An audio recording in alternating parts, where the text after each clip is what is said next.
Thank you. Lucy put that slideshow together. It's the full exhibition of Aviary, which is one of SAQA's traveling global exhibitions. I'm Martha Sielman. I'm the executive director of Studio Art Quilt Associates. We usually go by our name, SAQA, and we want to invite you to consider being on Textile Talks in 2026. So if you go to saqa.com/calls, there's an application form. If you have a great idea, please let us know. We try to have a real wide variety of programming in each week's Textile Talk. So today, we're going to be exploring a little bit of one of SAQA's traveling exhibitions. This is Aviary, and it, as you just saw, celebrates birds in a variety of fashions, a variety of mediums, by artists from really around the world. And we're going to be fortunate to hear from 3 of them talking in depth about their work that's traveling in this exhibition. But first, I wanted to tell you just a little bit about how this particular exhibition got started. So when I'm not working as the executive director for SAQA and doing things like audits and benefit auctions and so on and so forth, what I do in my free time is I write books about art quilts and about fiber art in general. And this is the last book that I wrote, Stitch Journeys with Birds. And I put out a general call to both SAQA's membership, but also just online. I did a lot of research looking for people who are doing interesting things with fiber art in different kinds of styles and mediums, and ended up with probably around 1,700 different artworks to choose from, which was just an amazing number. And we ended up being able to put around 400 of them into this book. It's a beautiful book. If you haven't seen it, you can order it from your local bookstore, excuse me, or of course through Amazon.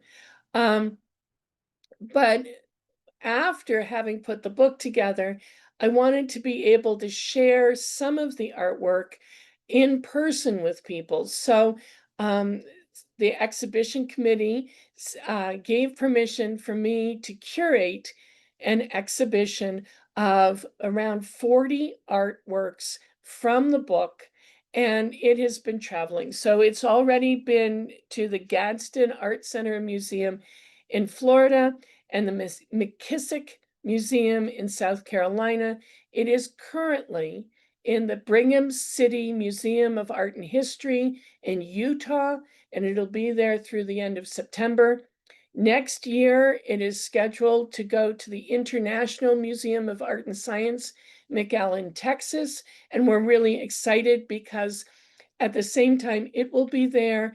The Texas Museum Conference will also be there, and they'll be getting a special tour of the exhibition.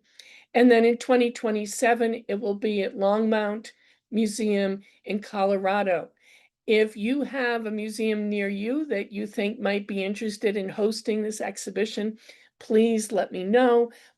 We always are looking for ways to share the art that all of our wonderful artists create through our traveling exhibitions program.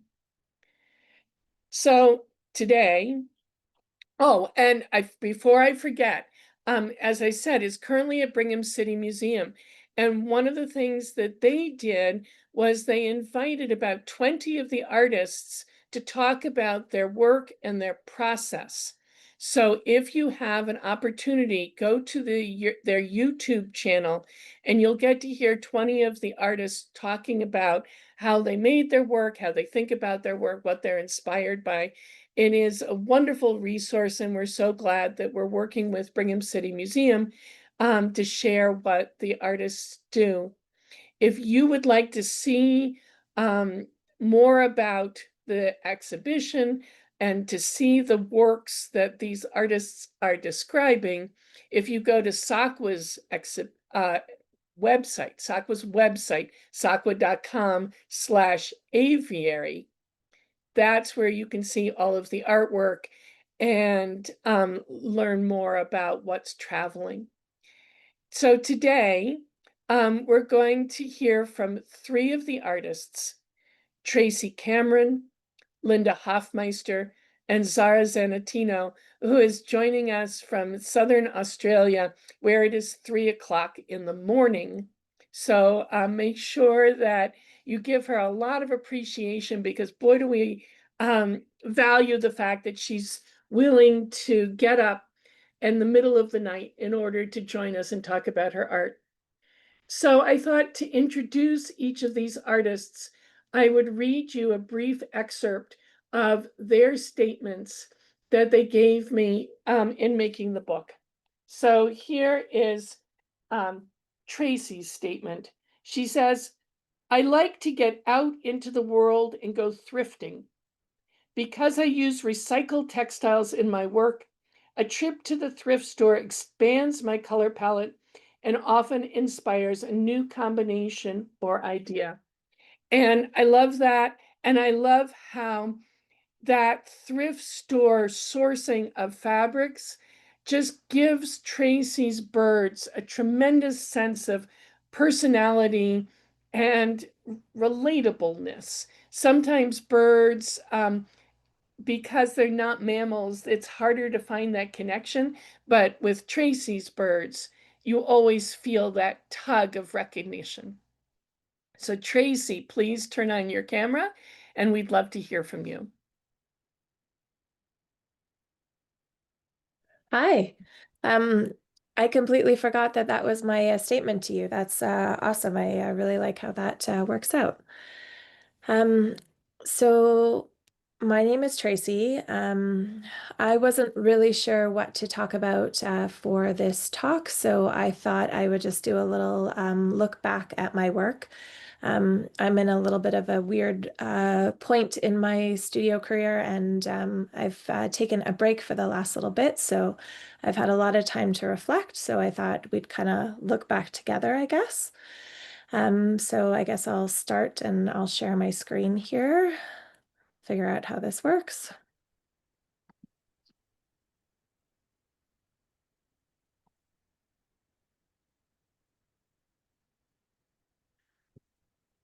Okay. Um, yeah, so as was already mentioned, I work a lot with recycled and remnant fabrics. So I source fabrics from all sorts of places, a lot of thrift store, a lot of used fabrics, a lot of things that can't be sold anymore or just nobody wants. I'm really looking for different colors, textures, patterns, and I like to play with those. Um, so I am from Calgary, Alberta, Canada. So we are really close to the Rocky Mountains. So I get a lot of nature in my like day-to-day experience. And it really informs most of my work. I've been fascinated with birds for a very long time. It kind of becomes a little bit of a running joke, but it's just their color. They're so diverse and they're so weird, but beautiful at the same time. Um, so here's a couple of shots of my studio. You can see the organized chaos. I have bins and bins of fabric. I've tried to organize them in colors and sometimes a little bit in texture so that I can know what I'm working with and nothing kind of gets lost. You can see up on the corner my little constant studio companion, Rosie, there. She is usually in the studio with me.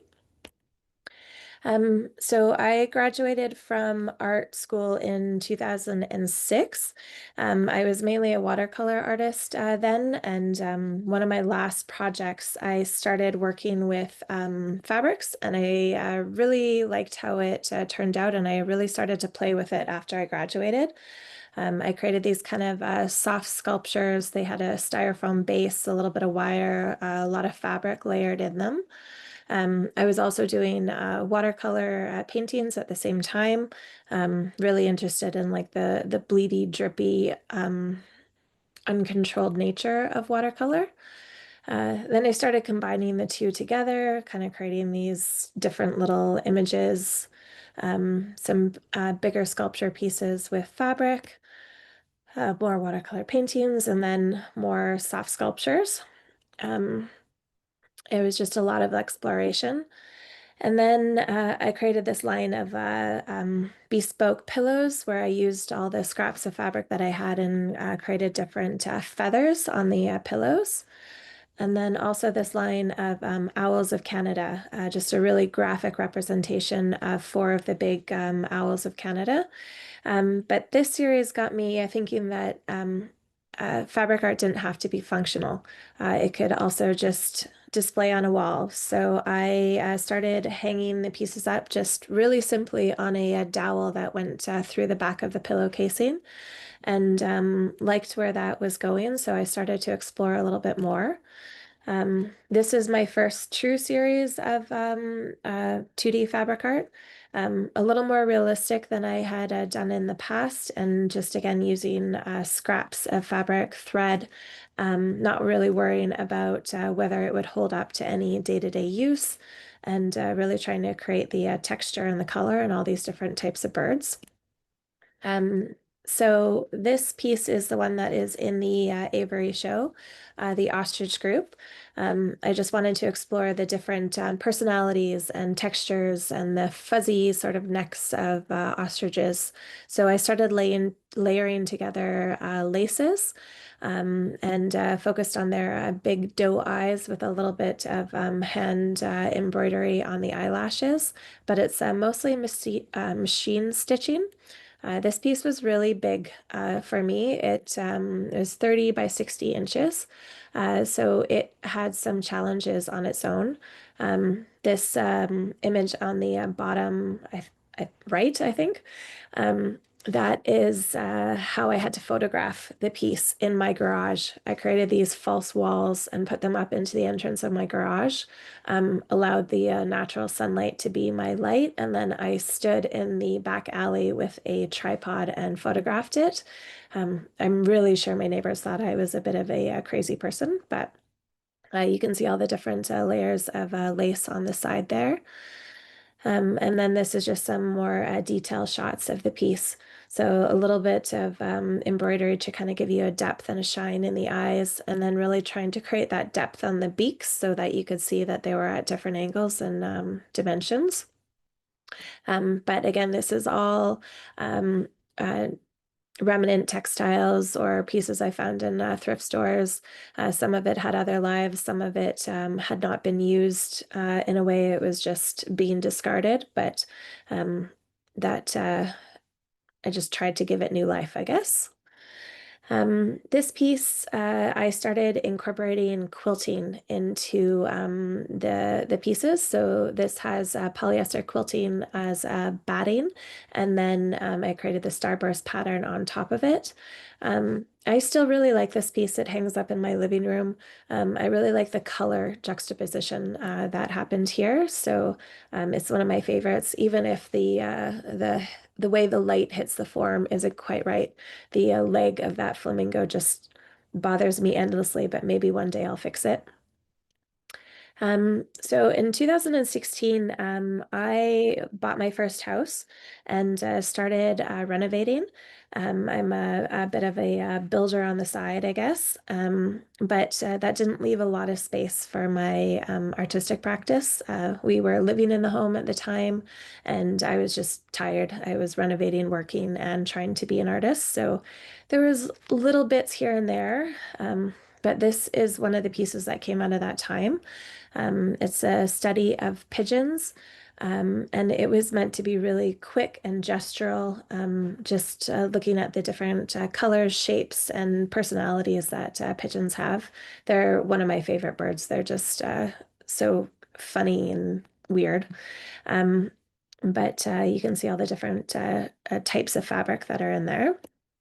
So then COVID hit. It was 2020, and this was a weird and a strange time. I was working as a waitress, so I got immediately laid off. I had no job, but it allowed me to have studio time. I went back to the studio, and I really enjoyed that.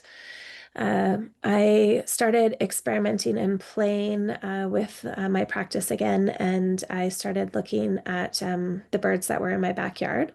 There were a lot of magpies, so I started doing this series on magpies and incorporating dyes and paints into my work.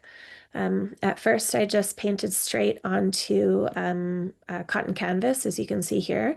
But because I work very intuitively, I didn't like the restriction that forced me into. So I discovered that you could paint on organza and still get the very watercolor feeling. You get that transparency, but you will also get that nice hard edge and some bleeding. So I started working with that, doing smaller pieces, just kind of playing with layering, a little bit of ribboning in there to kind of create gestural lines. And this is just some close-up details of the paint work. So I would also use acrylic paint that I mixed with a fabric medium that I'd paint on the organza. So it'd still create or keep that soft edge that fabric has. And then I'd mix it in with the Dynaflow dyes to create that watercolor effects. And then I started layering that into the pieces that I was doing. So I just used it kind of to dissolve form and to make it a little more abstract and organic feeling. And then creating some larger pieces with magpies. You can see the paint comes a little bit bigger and more pronounced, and just trying to abstract things a little bit more. Um, these shots show some images of how I layer the fabric. So the pigeon on the right, I can get 3 to 8 layers of fabric. It becomes a real challenge with my sewing machine. Sometimes I'll have to cut things out in the background, but I will power through and machine stitch it all together. And then at the top there, you can see, again, the detail of the quilting work that I use. Use it mainly to create background textures and geometric patterns. And little bits of hand stitching here and there, mostly in the eyes or in the head to create a little bit more realism and detail. This again is another one of my pigeons. Absolutely, I am obsessed with pigeons. I love them, and a lot of my pieces are pigeons. This one more on color, trying to get the transparency and the luminescence of how their neck shines. And then in late 21, 22, I started playing with volume a little bit more. So using folds and ribbons and ruffles to create more texture in pieces. So this peacock in the secondary feathers tried to create that depth with just the simple folds, and same within the tail feathers. Um, in this pigeon, you can see the ruffles just to create that depth around the neck. This was supposed to be a representation of a pigeon kind of puffed up in the wintertime, keeping itself warm, so that kind of depth of feather. And Then I started doing something totally different and created a series of vulvas with the folds of fabric. I realized how a simple fold could emulate the female form and just started playing with combining all my different colors and textures of fabrics. I started with 10 and then it turned into a series of 20, and then 20 became 50, and now I have 100 of these series. Um, so in this photo, you can see the color gradations and all the different variations and textures, and then just a little more detail there. Uh, and then in late 2022, we bought another house and I started renovating again. Um, this project was a lot bigger, and we lived through the reno, so there was no space to work on my studio practice physically or mentally. I was just tapped out. So honestly, I am just starting to get back into my studio practice. I finished the reno in the spring of this year, and I gave myself the summer just to have time to just chill out and relax. And I hope to get back to creating in the fall, and I'm not sure where that's going to take me. So, kind of looking back is giving me some ideas, and we'll see where I go from here. But here are just a few photos from that time period. Still had some things working. I was part of a local exhibition about birds called Alberta, and then featured in a couple of local publications. And you can see me in my reno about to go up into the attic where, and then the top picture there, we tore out a wall and put it in a window, and my pieces worked as insulation for a few days. They worked really well, actually. But so yeah, um, that is my presentation, and I'm not really sure what to say now. Thank you, Tracy. That was perfect. I think I fell in love with your pigeons first. And then as I explored more about what it is that you'd been creating, I thought, oh, this is somebody who absolutely needs to be in my book about birds and fiber art. So thank you for sharing today. And we will come back to you with during the question and answer part of the presentation. So next, we're going to hear from Linda Hoffmeister. And Linda wrote in the book, as a former private pilot, watching the freedom that birds have soaring in the sky makes my heart sing. Often I will release bins of fabric and watch them float to the floor, landing in unusual color combinations, mimicking the movements of our feathered friends. So, Linda, we'd love to hear more about your art and your process. Yes. All right. Am I all hooked up? Yes, you're all set. Go ahead. All right. Hey, everyone. I just wanted you to know what a delight and honor it is to be here with you today. Thank you so much, Martha, Lucy, SAQA, for the opportunity to share my experience with the Aviary exhibit. I think I was one of the very first artists to see the exhibit. This is me playing in the surf at New Smyrna Beach, where I live, during a photo shoot for the Quilt Folk magazine. And just a little bit about my background. I really don't have an art background. I grew up in Oklahoma and have a medical background in radiation therapy from the University of Oklahoma Medical Center. That's where I met my husband. We had 4 children in 4.5 years. Needless to say, not much time for art.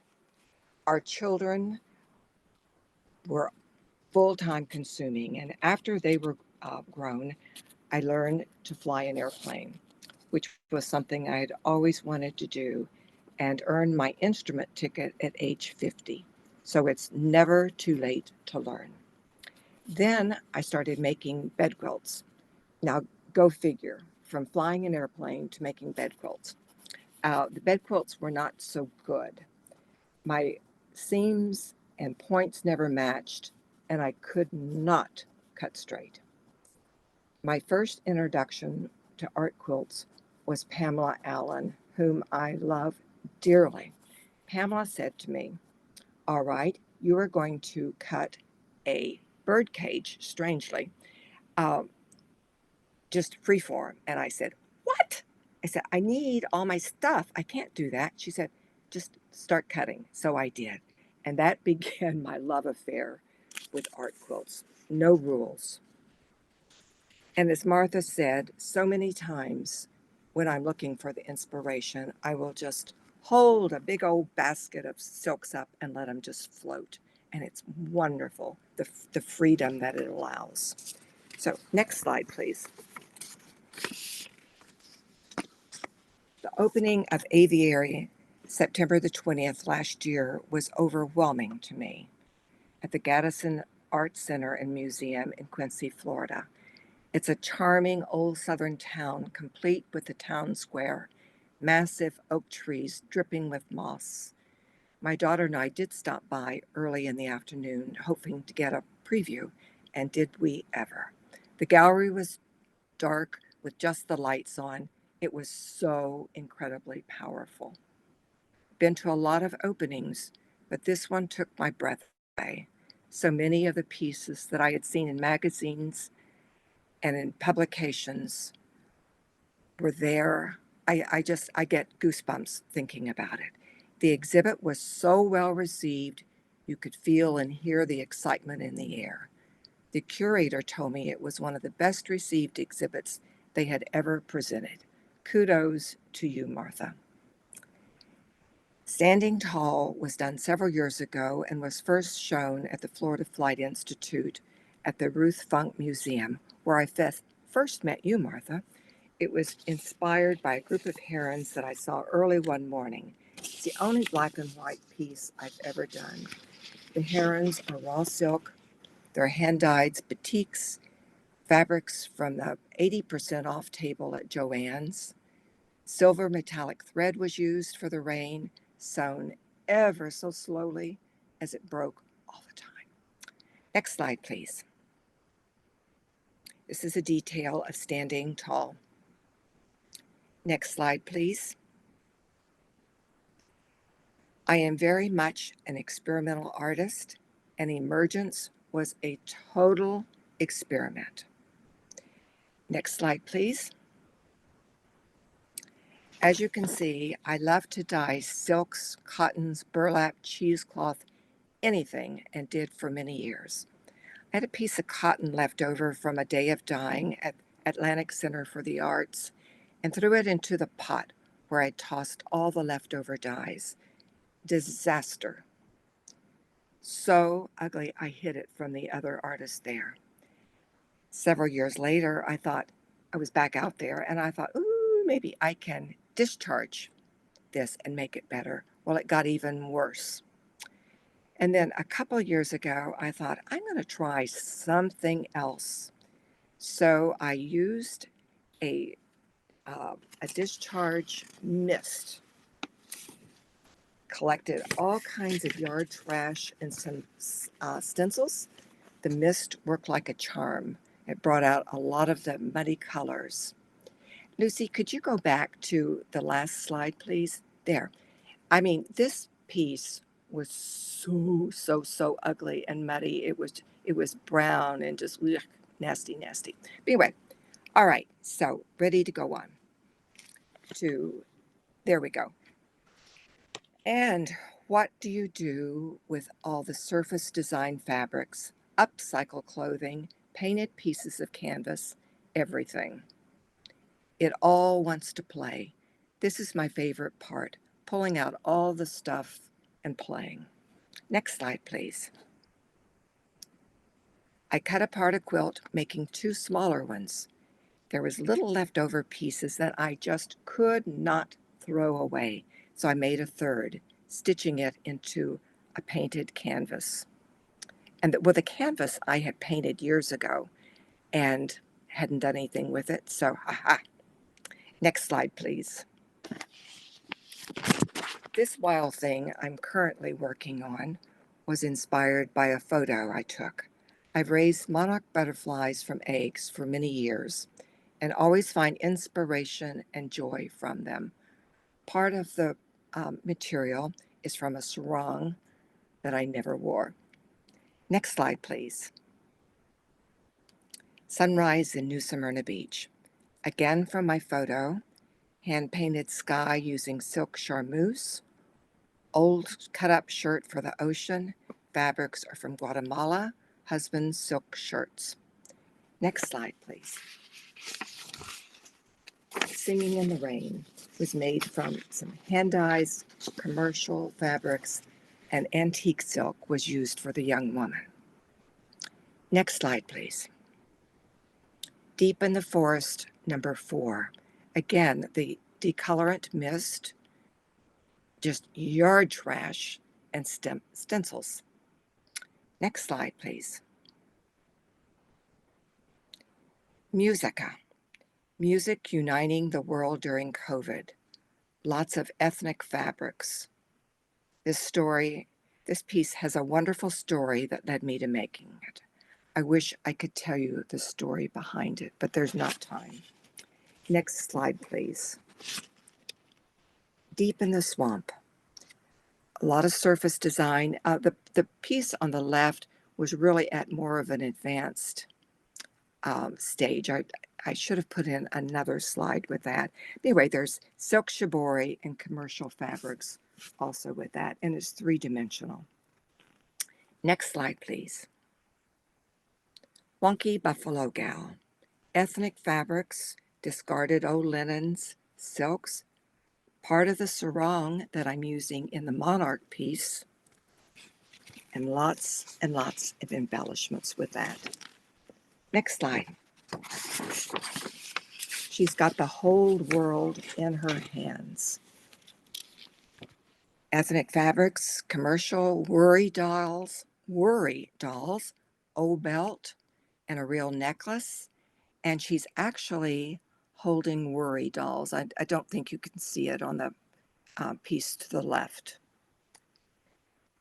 Next slide, please. Sadie Girl, my hothouse flower. One of the many loves of my life, my horse Sadie. Painted silk sky, yarns, embellishments, definitely a mixed media. Sadie was an attraction to all kinds of bugs. They were always after her, so there's lots of bugs that are chasing her with this. Next slide, please. Hasta Mañana, Ed Top. This is a very special piece to me, and it's framed and under glass, so the photo is not very good. Again, a painted silk sky, acrylic painted mountains, and an ice-dyed foreground. The rocking chairs are some unknown, very difficult to work with fabric. Next slide, please. Summertime and the living is easy. Lots of unusual fabrics. Tree trunks are upholstery fabrics, cheesecloth, and more silk shirts. My approach is much like my cooking, never following a recipe, always changing the ingredients and stirring the pot. Art is ever-changing, as is life. That's it. Once again, it's been an honor and joy and delight to be with you. Thank you so much, Martha, SAQA, and Lucy. This is all from the bottom of my heart. Thank you, Linda. That was wonderful. I love all the variety of subject matter that you approach in your art. It really is inspirational to see it put all together like that. Thank you. All right, now we are going to hear from Zara Zannettino. And Zara wrote, and again, I'm reading from the book, "My fascination with birds began as a child. I loved patiently hiding in trees and bushes to observe their activities. Even at this young age, I noticed that neutral or monochrome birds revealed extraordinary beauty if studied closely. So I don't know if the absurd birds fall into that category of neutral or monochrome, but they are truly wonderful, and I can't wait to hear more about how you made them. Thanks, Martha. It's really appreciated being able to talk about my inspiration and processes behind these birds, but also some of the other birds I've been fascinated with over time. In the next slide, you will see that I have an enormous record of bird photographs that I've taken myself. So I have endless amounts of inspiration, and some of the birds that you'll see in the following slides will be coming up, and I'll explore those processes that I used. Next slide. So this is the bird that features in Aviary. It's a study of the helmeted guinea fowl, which are fowl from south of Africa.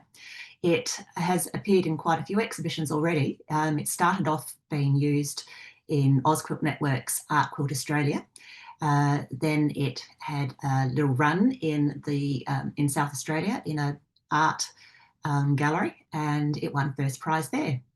Then it was selected in Quilt Visions 2022, and I was absolutely stoked, I suppose, to win the Unique Voice Award there. It gave me a lot of confidence. And now it's in SAQA's Aviary exhibition, which is an absolute honour. In terms of the next slide, this is how it actually started. These guys emerged up out of a valley and onto the hill in my local Adelaide Zoo. And I was just absolutely fascinated by their inquisitive nature and their cheekiness. And I probably took 100 photographs. And this is back in the film days. So these photos hung around for many years because I just did not have the confidence or the skills yet to actually pull them off. I guess the biggest issue also was that in my fabric selection, there just wasn't the range of organic dots or the scale that I needed to achieve it. And so consequently, they sat around waiting to be explored for about 10 years. Next slide. So in the meanwhile, those little faces haunted me. I increased their size on my photocopier to sort of get a sense of scale that I would need to achieve a project. And they just hung around for a very long time. The turning them to black and white enabled me to sort of look for signs of value that I needed and to try and maintain a consistent light source in my project, and also to make sure that they kept a similar scale. But otherwise, you can see in the next slide that, apart from the fact that I actually, wanted to feature certain expressions, they were very much based on my original photographs, and it just needed to be approached by choosing a range of feathers from freestyle cutting, and this is how they started off. So we'll move to the next slide now. The process of selecting fabrics is the part that I love the most. There's so much potential, but my range of fabrics just were very limited. So I had to overcome that issue by actually creating my own dots, and I achieved this using a range of black and white, black, greys and brown fabrics. And I layered lots of stencils and created that depth that I needed to create 7 very different looking birds. I also laid out all the threads that I needed, and you can see here I work in a very methodical process that probably comes from my background as a scientist, and so I always work from the finest threads first, building up to the 50 weights, and then finally the 12 weight threads. So we can move to the next slide now. Before I started the big project, I tested the collage process and also how I might do the stitching. So you can see here in the first little quilt sample that I made, it was called Foul Play. The owner has renamed it and calls it Zeno, which is rather cute. But what I learnt there is that I didn't want to be using a sort of a zigzaggy thread my work, it was too distracting, and also that perhaps it had become a little bit cartoonish. So I wanted to achieve a more representational style, which is what I achieved in the detail on the other side in the final project of Absurd Birds. Let's move along to how I progressed through my process. So you can see here that the original, each bird was initially created on a form of a heat-away stabilizer, and the free cut fabrics were then basically secured with fine threads. Then they were, if you move to the top right, you'll see that there's actually, they were all created to that level, all with the fine threads and securing, and just making sure the placement worked, there was contrast between all the different birds, and that the light source was still consistent. Then you can see that the collage birds were, the stabilizer was removed and heated away, and the final embellishments, the 12 weight threads and details, were added as well prior to that process. However, the very final stitches were actually done once the birds were taken and placed on the quilt backing. Well, actually, it wasn't a quilt at this stage, it's just the quilt top. You can see the background was created with torn threads, a bit of blending of the colours was done with the stitching, and the final 12 weight threads required a little bit of extra attention because you don't want blobby stop and start lines. So these had to be the thread tails had to be tied in from the reverse. I also blended the birds into the background with a bit of naturalising textures, and that's what you see in that final frame there. Moving on to the next slide, we see that this is just another, so yes, in the next slide, you'll see that there's just more details of how I achieved that process. Oh, sorry, just back one, thanks, Lucy. Just back, yes, that's it, thank you. So yeah, you can see here that the fine threads were achieved in the first one, and then once the stabilizer removed, it was placed on a backing of wool, and you can see some of the texturizing and details that were added there, with the final details showing what it looks like once the quilt was all texturized with quilting, which leads to the final completed slide of the 3 panels which feature in Aviary.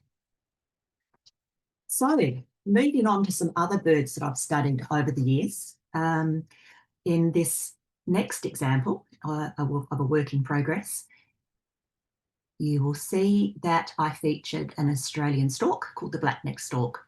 And what I loved about this bird is I was just absolutely fascinated by the female's bright yellow eye, but also how it was so misnamed. I mean, it's not black-necked at all. When you view it from certain angles, the iridescence brings out all these beautiful jewel tones, and I just had to see if I could achieve that. Next slide. So in a similar process, you can see I free cut my fabrics using close reference photos. The fabrics are then, and if you're wondering what those pins are just like stab pins. They're just in the design wall as I'm moving my fabrics around and creating the look that I'm trying to achieve. Then the edges of the fabric are secured with a sort of a zigzaggy free motion stitch, and that's what you're seeing in the top right. And then I slowly build up the other details that I need in my design. Moving to the next slide, you can now see that the degree of detail of that extra stitching and how it brings up some of the nuances that you see in my photographs. The bird in the middle just shows the reverse of the process, and I've added some trapunto to make the eye more three-dimensional. Then later on, I transfer the collage to the background, and so that middle bottom one you're seeing there is that I've made the forehead and the beak also a little bit more prominent, so that by the time you get to the quilting stage, you're applying multiple layers of texture and quilting, and that just adds another layer of interest to my work. Next slide. I've also been fascinated by feathers over the years too. My local zoo gives me such an endless source of inspiration, and I was enamored with the golden pheasants one day, and I decided to focus on all the different colours and textures of the feathers on these birds. And this is a diptych that has been created and is in private collections as well. Next slide. Another bird that I have featured is the Nicobar pigeon. I cannot get over how glorious those ruffled feathers are on the neck. Once again, the iridescence changes depending on your angle of viewing, and this translated into a couple of pieces actually. The one on the right is a small piece that featured in Art Quilt Network's Australia-wide 7 for a few years and travelled to America, and also some other locations as well. Next slide. The process that I enjoy the most is getting out my wonderful commercial batiks and also my hand dyes, and just being inspired to try and capture the beauty that I see in my photographs. And you can see at the top right there that free cutting is something that I love to do, just to take advantage of the nuances in these fabrics. Because I don't work with any adhesives at all, just pins, it's a very much an over-under approach and a slow process, quite messy at times, but slowly adding layers of stitching and layers of quilting creates a very dynamic surface, and I'm quite addicted to this process. Next slide. Sometimes I will add some extra contrast. I've found that adding inks rather than tulle is something that I prefer to do. And what I don't enjoy doing is all the stitching, but that's a necessary evil. And you can see here, I'm just working away in my studio on the quilting process. And the final step here would be to add the 12 weight threads, which adds that final strong line, and unfortunately requires some hand stitching. So we'll go to the next slide.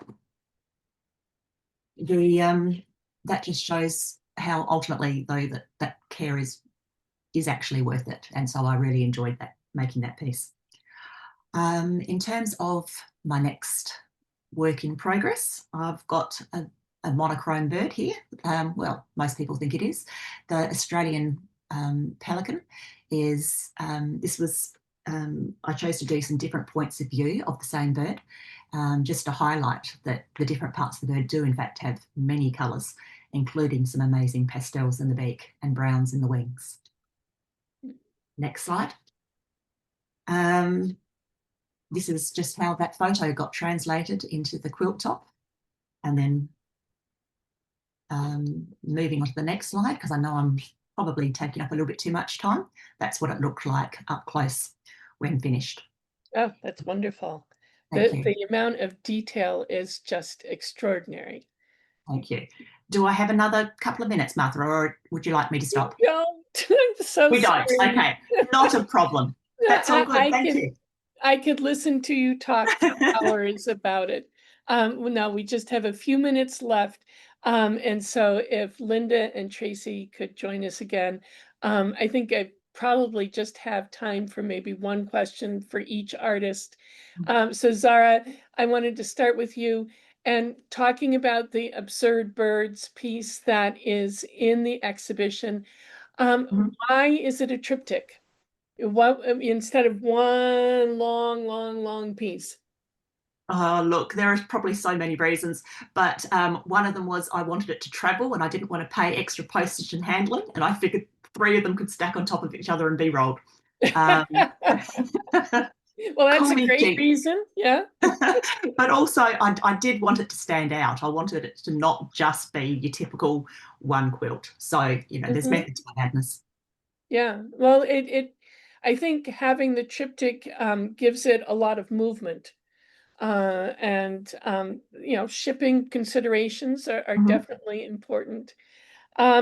Tracey, my one question for you is, with your work, you seem to use a lot of lace, netting, tulle.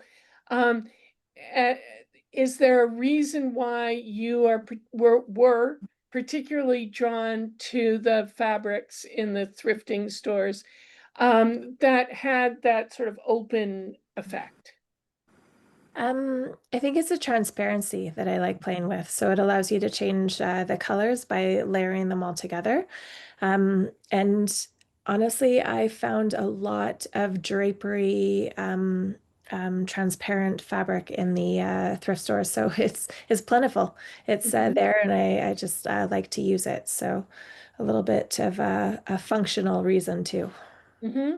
And I noticed that Linda also included a lot of sort of lacy open fabrics in her art quilts as well. And they do seem to lend themselves to being very evocative of birds and animals and personalities. So, Linda, your one question, we'll end with a technical question. Somebody would like to know a little bit more about your discharge process. That was a product by Jacquard, which is a discharge mist. And that's the secret, is the mist. And it has to be done outside. And I wear a mask. And then you have to let it sit overnight and then wash it. And you have no idea what you have created until you iron it. And then the magic happens. Okay. But that's a really big key too. You need to be outside or in a really open area when you iron it. Mm-hmm. It's fascinating though to see. Oh, well, that sounds magical, if a little toxic. Yes, yes. Well, I want to thank all three of you so much for joining me here today to talk about your work in Aviary. I don't know why I keep doing that. Aviary, and your process, your thinking, your inspiration. Tracey, you especially, we can't wait to see what happens next now that your home is finally renovated. But thank you, all three of you. It's been a real pleasure. For our audience, please stay tuned. We're going to show you the full exhibition again. And please join us next week. Lucy and I will be back again, and we'll be sharing with you quilts from the Iowa Quilt Festival, and they are spectacular. If you enjoy Textile Talks, please consider making a donation to help support us. This program altogether costs somewhere between $40,000 and $50,000 each year, and we rely on our sponsors and on you, our audience, to make that possible. But right now, enjoy the full Aviary exhibition.